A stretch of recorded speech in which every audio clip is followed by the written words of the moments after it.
ये वीडियो आप एकदम आखिर तक देखना। इस वीडियो में मैं सीए इंटर के हर सब्जेक्ट के बारे में स्ट्रेटेजी डिस्कस करने वाला हूँ कि हर सब्जेक्ट को पढ़ना कैसे है, उसको अप्रोच कैसे करना है। सबसे पहला आता है क्वेश्चन बैंक। क्वेश्चन बैंक के अंदर आपका क्या क्या कवर होना चाहिए वो देख लो।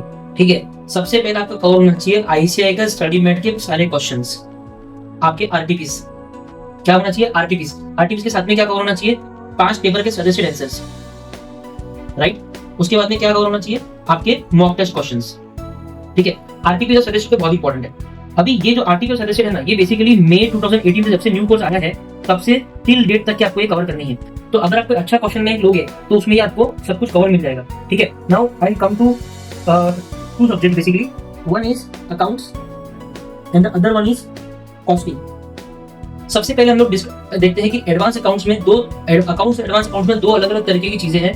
एक है आपका अकाउंट्स और एक है आपका अकाउंटिंग स्टैंडर्ड, राइट ना। तो एडवांस अकाउंट्स और अकाउंट में दोनों में अकाउंटिंग के चैप्टर्स भी है और दोनों में अकाउंटिंग स्टैंडर्ड्स भी है। तो ये दोनों की अलग अलग स्ट्रेटजी है। सबसे पहले अकाउंटिंग स्टैंडर्ड की स्ट्रेटजी के बारे में डिस्कस करते हैं। ठीक है, अकाउंटिंग स्टैंडर्ड के लिए आपको दो चीज चाहिए, एक तो प्रोविजन बुक अच्छा चाहिए और उसके साथ में आपको आपके पास में क्वेश्चन बैंक का कवरेज होना चाहिए। मैं देखता हूँ कि बहुत सारे ऑथर्स ना केवल हर एएस के लिए 5 से 6 क्वेश्चन स्टूडेंट को देते हैं, वो इनफ नहीं है।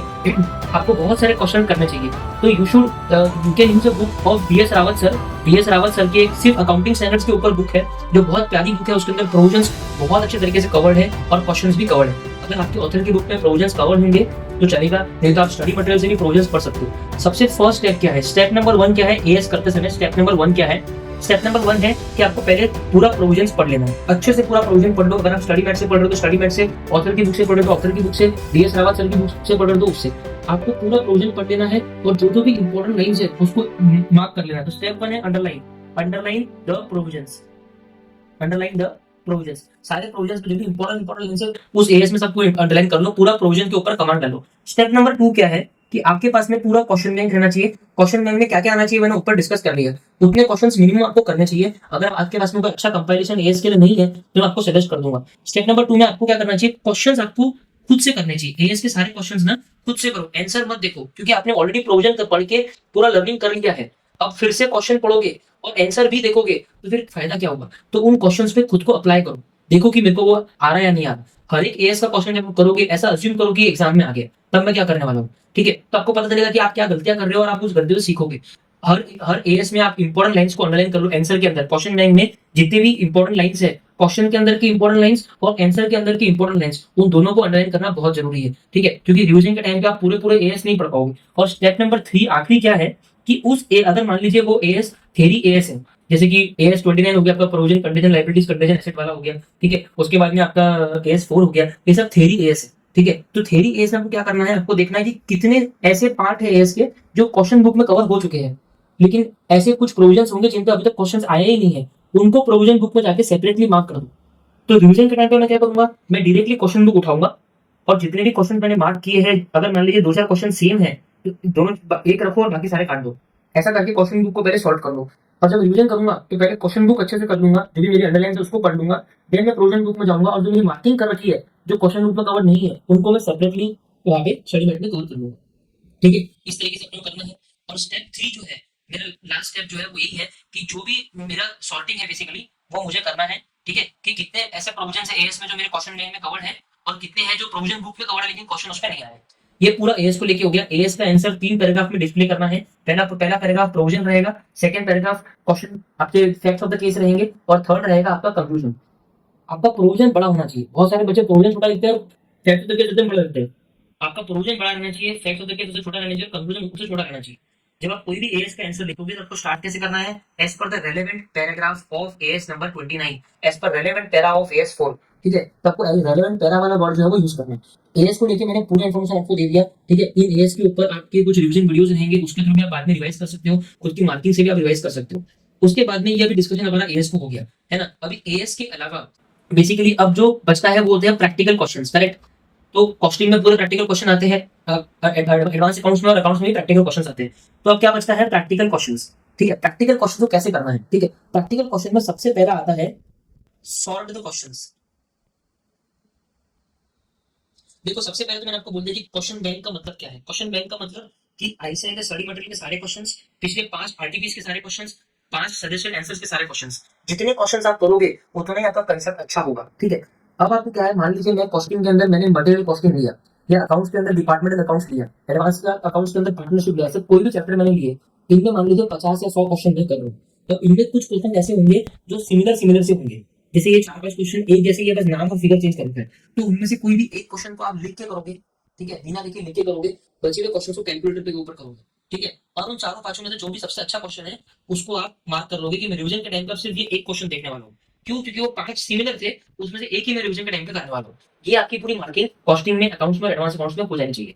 तो अल्टीमेटली क्या होगा, डिपार्टमेंटल अकाउंट्स के आपने 7-8 क्वेश्चन इंपॉर्टेंट वाले निकाल लिए होंगे, अकाउंट्स के आपने 7-8 क्वेश्चन, कॉस्टिंग के आपने मटेरियल कॉस्टिंग के 7-8-10 क्वेश्चन अच्छे अच्छे निकाल लिए होंगे, ठीक है। तो रिवीजन के टाइम पे हम सिर्फ उतने उतने क्वेश्चन करेंगे। सेकंड चीज क्या है कि आपके जो क्वेश्चन है, अब मान लीजिए कुछ क्वेश्चन ऐसे हैं जो सिमिलर तो है लेकिन एक एडजस्टमेंट उसमें अलग है ना, होता है ना सर, उस एक एडजस्टमेंट को आप पार कर लो, ताकि जब रिवाइज करोगे तो पूरा क्वेश्चन और आंसर पढ़ने का रिक्वायरमेंट नहीं है, सिर्फ वो एक एडजस्टमेंट अपने को पढ़नी है। इस तरीके से अपना सॉर्टिंग बहुत इंपॉर्टेंट है, उस सॉर्टिंग से अपना रिवीजन बहुत अच्छे तरीके से होगा, ठीक है। जितना क्विक रिवीजन होगा उतनी ही ज्यादा समय हम लोग रिवीजन कर पाएंगे। जहां तक बात कॉस्टिंग की है, अकाउंट्स की है, एडवांस अकाउंट्स की, अगर आपको उसमें कुछ छोटे मोटे अपने नोट्स बनाने हैं कि इस क्वेश्चन को कैसे सॉल्व करते हैं, क्या करते हो, आप अपने बना सकते हो। आपको इंश्योर करना है कि आपके क्वेश्चन जो है वो सॉल्व हो चुके हैं, ठीक है। तो ये क्लिप आपका बेसिकली इनके ऊपर रहना चाहिए। This was all about accounts, advance accounts and costing. इनमें सबसे इंपॉर्टेंट है कि आप क्वेश्चन को कितने अच्छे से पढ़ रहे हैं। ये तीनों सब्जेक्ट में इंपॉर्टेंट है। जितना अच्छे से आप क्वेश्चन को पढ़ोगे उतना ही ज्यादा आपको फायदा होगा, और जितना आराम से आप क्वेश्चन को पढ़ोगे उतना ही आपको नुकसान होगा, ठीक है। तो ये इंपॉर्टेंट है कि आप क्वेश्चन को एकदम अच्छे से पढ़ो, कि क्वेश्चन पूछ क्या है एकदम ध्यान से पढ़ो, ताकि आप कोई भी सीधी मिस्टेक ना कर पाओ। और जो आप कैलकुलेटर यूज करते हो ना, तो कैलकुलेटर अच्छा यूज करो, छोटे बटन वाला कैलकुलेटर मत यूज करो। बहुत बार होता है कि हम दबा के 2 या 5 हो जाता है, तो पैसा लगेगा थोड़ा बहुत, अच्छा कैलकुलेटर लो, बड़ा कैलकुलेटर लो, ताकि वो सिली मिस्टेक आपकी ना हो, ठीक है। और टेस्ट के अंदर ये इंश्योर करो कि आप जो भी क्वेश्चन पढ़ रहे हो वो आपको आ रहा है, और नहीं आ रहा तो देखो सदस्य आंसर से मैंने क्या गलती की उसको मार्क करके रखो, ठीक है। अब मैं आता हूँ अपने सब्जेक्ट के ऊपर, फाइनेंशियल मैनेजमेंट, ठीक है। फाइनेंशियल मैनेजमेंट इसलिए कवर कर रहा हूँ अभी पहले क्योंकि ये थोड़ा बहुत प्रैक्टिकल से ही लिंक्ड है। फाइनेंशियल मैनेजमेंट में हमको क्या करना है, फाइनेंशियल मैनेजमेंट में सेम जो है आपको, वो सेम चीज आपको यहाँ पे फॉलो करनी है। फाइनेंशियल मैनेजमेंट में आपको एक नया चीज क्या करना है, वो है आपका बेसिकली आपका क्वेश्चन सॉर्टिंग। आपको क्या करना है ना, है आपका formula, formula book. Financial management के अंदर क्या करना है, आपको एक फॉर्मूला बुक खुद की प्रिपेयर करनी है। रेशियो चैप्टर में हो गया, ठीक है, वर्किंग कैपिटल मैनेजमेंट होगा, जहां पे भी एफएम में सबसे ज्यादा इंपॉर्टेंट है आपके खुद के बनाए हुए कंसेप्ट नोट्स। आपको 1 या 2 मिडिल पेज लगेगा रजिस्टर का एफएम को पूरा समराइज करने में, ये आपको बहुत बहुत हेल्प करेगा। तो एफएम में ये कंसेप्ट नोट्स अपने बना लेना, ठीक है। उसके बाद में जो क्वेश्चंस के लिए मैंने ऊपर बोला है, कॉस्टिंग के लिए, अकाउंट्स के लिए, वो आपको सेम तरीके से एफएम में भी फॉलो करना है। आपको अपनी सैम्पलिंग करनी है, एक इंपॉर्टेंट एडजस्टमेंट को मार्क करना है। ये ध्यान में रखो कि आईसीआई कितने डेसिमल्स तक आंसर को निकाल रहा है, क्या प्रेजेंटेशन आईसीआई यूज कर रहा है, क्योंकि अल्टीमेटली उसी के मार्क्स आपको मिलने वाले हैं। तो एफएम भी अपना सॉर्टेड है। तो सबसे पहले हम लोग करेंगे हमारा प्रोविजन बुक, ठीक है, जो हमारा बेसिकली आईसीआई का स्टडी मैट आपको करना है। इसमें आप अपनी अंडरलाइंस करके उसको पहले पूरा अच्छे से क्रिस्प बना दोगे। हर हर सेक्शन आप पढ़ रहे हो, जो भी सेक्शन पढ़ रहे हो उसमें जो भी मेन लाइंस है सिर्फ उतने उतने को आप अंडरलाइन कर लो, ताकि रिवीजन के टाइम पे आपको केवल मेन लाइन देखनी है। आपने स्टडी मटेरियल पूरी पढ़ ली, अब क्वेश्चन बैंक लो, क्वेश्चन की हर क्वेश्चन पढ़ो, उस क्वेश्चन की इंपॉर्टेंट लाइन को मार्क कर दो, ठीक है। और आंसर खुद से रिकलेक्ट करने का ट्राई करो, एज इफ कि वो क्वेश्चन एग्जाम में आ गए, और फिर देखो कि आपने जो रिकलेक्ट किया वो सही है या नहीं है। अगर आपको रिकलेक्ट नहीं हो रहा कोई प्रॉब्लम नहीं है, आप आंसर देखो थोड़ा, लेकिन देखने के पहले थोड़ा अपने दिमाग पे स्ट्रेस डालो ताकि आपको रिकलेक्ट हो जाए, ठीक है। देन आप आंसर देखो और फिर उसको लर्न करो, ठीक है। इस तरीके से आपको क्वेश्चन बैंक 2 बार करनी है। अब बहुत ध्यान से सुनना कि लॉ के हर चैप्टर के लिए आपको खुद की ऑडियो नोट बनानी है, ऑडियो रिकॉर्डिंग बनानी है, ठीक है। ऑडियो रिकॉर्डिंग कैसे बनेगी, आपको क्या करना है, क्वेश्चन बुक ओपन करना है, क्वेश्चन का इंपॉर्टेंट लाइंस को पढ़ना है, और आंसर की जो इंपॉर्टेंट लाइंस है उसको पढ़ना है। इस तरीके से हर क्वेश्चन की ऑडियो रिकॉर्डिंग आप एक रिकॉर्डिंग में सारे क्वेश्चंस एक चैप्टर के ऑडियो रिकॉर्ड कर लो। इससे क्या फायदा होगा कि आप कभी भी उसको लगा के 30-35 मिनट्स 40 मिनट्स में उस चैप्टर को आप इजीली लर्न कर सकते हो। आपका बार बार वो रिवाइज होता रहेगा। ये ऑडियो रिकॉर्डिंग बहुत हेल्प करते हैं, ठीक है। लॉ में अपने रिवीजन लेक्चर अगर कुछ देखने हैं तो उसका भी अलग से लेक्चर्स को सेव करके रखो, ताकि कभी भी आप उसको इजीली एक्सेस कर पाओ, ठीक है। आपको लास्ट चीज लॉ में ये करनी है, जो अपनी क्वेश्चन बैंक है, ठीक है। अभी जैसे मैंने बोला कि पहले स्टडी मैट करनी है, सारे प्रोविजंस करने हैं, फिर क्वेश्चन बैंक के ऊपर आना है, और फिर क्वेश्चन बैंक को ढंग से करना है। अब आपका थर्ड स्टेप क्या रहेगा, फर्स्ट स्टेप क्या था, फर्स्ट स्टेप था प्रोविजंस, ठीक है। सेकंड स्टेप क्या था, क्वेश्चन बैंक। थर्ड स्टेप क्या था, रीविजिट द प्रोविजंस। अब इसके अंदर मार्क कर लो कि प्रोविजंस के अंदर मार्क कर लो ऐसे कौन से सेक्शंस हैं जिन पे क्वेश्चन एग्जाम में नहीं आए, जो क्वेश्चन बुक में कवर नहीं है, उनको सेपरेटली मार्क कर दो, क्योंकि ये क्वेश्चन एग्जाम में फिर आ सकते हैं नए बोल के, और वहां पे खुद का क्वेश्चन फ्रेम कर लो कि भाई ये एग्जाम में आ सकते हैं। तो स्टडी मैट में सिर्फ उतनी ही चीजें रखो जो क्वेश्चन बैंक में नहीं कवर है, बाकी सब स्टडी मैट से काट दो, ताकि आपके पास में पूरा सॉर्टिंग रेडी हो कि क्या क्वेश्चन बैंक से करना है और क्या स्टडी मैट से करना है। ठीक है। और जैसे मैंने एएस के लिए बोला था 3 पैराग्राफ में आंसर लिखना है, वैसे ही आपको लॉ में भी 3 पैराग्राफ में आंसर लिखना है। तो लॉ सॉर्टेड है। अब आता हूँ मैं ऑडिट के ऊपर। ठीक है, अब ऑडिट को कैसे करना है। ऑडिट का मेरा ऑडिट चक्र का कॉम्प्रिहेंसिव क्वेश्चन बैंक है। आपको बस उस क्वेश्चन बैंक से ऑडिट को लर्न करना है, बाकी कुछ भी ऑडिट में नहीं करना है। आप चाहो तो अपनी ऑडिट रिकॉर्डिंग बना दो। मेरी 4 रिविजन लेक्चर, हर चैप्टर के लिए 4 रिविजन लेक्चर मेरे यूट्यूब पे आने वाले हैं। वो आप उसको बार बार देखते रहो 4 रिविजन बुक के साथ में, ताकि आपको वो कंटिन्यूसली बार बार देखने से रोज आप एक लेक्चर ऑडिट का देखना। ठीक है, तो क्या होगा, हर 14 डेज में आपका पूरा एक बार रिविजन ऑडिट का होता रहेगा। ऐसे आपके 3-4 बार अपने आप रिविजन हो जाएंगे उन 4 रिविजन लेक्चर्स के थ्रू। ठीक है, 4 रिविजन बुक आप हमारे पास से ले सकते हो, 350 रुपीज का बुक रहेगा वो। उसके अलावा आपको क्वेश्चन बैंक करनी है, जो मेरी ऑडिट चक्र की क्वेश्चन बैंक है। उससे आपको पूरा ऑडिट बहुत अच्छे तरीके से हो जाएगा। उसका सॉफ्ट कॉपी मैं आपको फ्री में दे दूंगा, आप उसको जेरोक्स कर लेना। आपको हार्ड कॉपी चाहिए तो वो भी हम नो कॉस्ट नो प्रॉफिट के बेसिस पे 430 रुपीज में क्वेश्चन बैंक देते हैं। तो आपको स्टडी मेट पढ़ने का काम नहीं है, आप उस पर कुछ कर सकते हो। हमारा चार्ट बहुत अच्छा है, 4 रिविजन वाली बुक जो है आपको वीडियो में दिख जाएगा। तो ऑडिट एकदम अपना सॉर्टेड है। Now we will come to EISSM. देखो ईआईएसएसएम में ना 3 तरह के क्वेश्चन है। ठीक है, एक क्वेश्चन होता है हेडिंग वाला, दूसरा क्वेश्चन होता है बुलेट पॉइंट वाला, बेसिकली बुलेट्स पॉइंट, और तीसरा होता है शॉर्ट नोट। हेडिंग वाला मतलब क्या, एक क्वेश्चन पूछा state the characteristics of cloud computing, उसके अंदर 5 हेडिंग है और फिर उन हेडिंग के अंदर डिस्क्रिप्शन लिखा हुआ है। राइट, ऐसा होता है ना। तो इनको हेडिंग वाला बोलते हैं। फिर बुलेट मतलब क्या, कि state the characteristics of cloud computing, उसमें 10 बुलेट है, इसको बुलेट बोलते हैं। एग्जाम के अंदर 80% क्वेश्चन ये 2 कैटेगरी के होते हैं, केवल 2 या 3 क्वेश्चन ही शॉर्ट नोट पे आते हैं।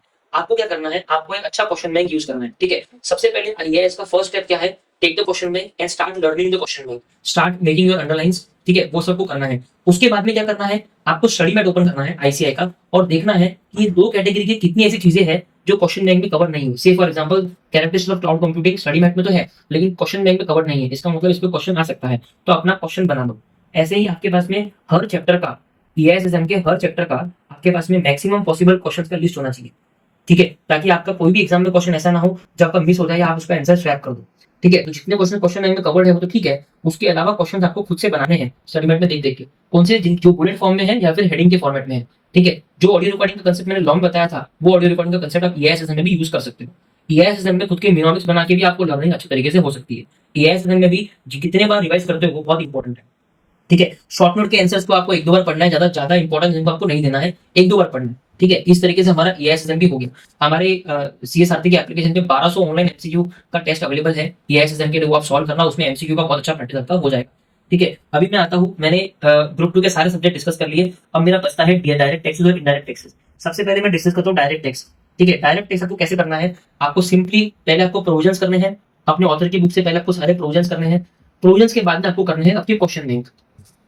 ठीक है, अब जब आप क्वेश्चन बैंक कर रहे हो तो क्वेश्चन बैंक में आपको ध्यान में रखना है कि जो सिमिलर क्वेश्चंस है उनको तो आप काट दो, और आपको एंश्योर करना है कि डायरेक्ट टेस्ट के अंदर आप लिख के क्वेश्चंस को कर रहे हो, मतलब 20-30% क्वेश्चन आपको लिख के करना है। अब आप अगर पीजीबीबी के क्वेश्चंस देखो तो पीजीबीबी के क्वेश्चंस में हर क्वेश्चन में कुछ ना कुछ नया एडजस्टमेंट होगा। जो भी नए यूनिक एडजस्टमेंट्स है उनको आपको मार्क करके रखना है, ताकि जब नेक्स्ट टाइम पढ़ूंगा सिर्फ वो यूनिक एडजस्टमेंट ही पढ़ूंगा, पूरा नहीं पढ़ूंगा। ठीक है, इस तरीके से क्वेश्चन बैंक आपको करनी है। प्रोविजन आपको पूरा अच्छे से करना है, पूरी अंडरलाइंस करके एकदम बेहतरीन तरीके से करना है। रिवीजन लेक्चर्स भी डीटी के अंदर निकाल के रखो, ताकि आप बार बार रिवीजन लेक्चर्स देख देख के अपना कंसेप्ट को ठीक कर लो। डीटी के अंदर राइटिंग प्रैक्टिस बहुत इंपॉर्टेंट है, वो मिस मत करना। कैलकुलेटर के ऊपर उतना नहीं कर सकते ये इंटर लेवल पे।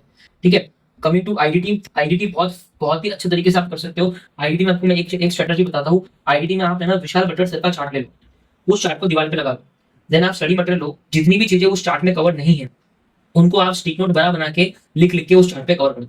मतलब उस चार्ट को इतना कॉम्प्रिहेंसिव बना दो कि अब मैं कभी भी आईडीटी रिवाइज करूंगा सिर्फ उस चार्ट से करूंगा। इसके थ्रू आपका आईडीटी बहुत क्विकली रिवाइज होगा। ठीक है, और जो मैंने क्वेश्चन बैंक आपको डीटी में बोला है जिस तरीके से करने के लिए, उसी तरीके से आपको आईडीटी में भी क्वेश्चन बैंक को करना है। ये सारे सब्जेक्ट हमने आईडीटी के लिए डिस्कस कर लिए। इसके अलावा अगर आपको कोई भी डाउट है या कुछ भी है, आप मेरे को व्हाट्सएप कर सकते हो, और हम अकॉर्डिंगली उसको मैं आपको उसका आंसर दूंगा। मैंने ये वीडियो इन्फॉर्मेटिव बनाया है ताकि आप लोगों को समझ में। ठीक है, चलो।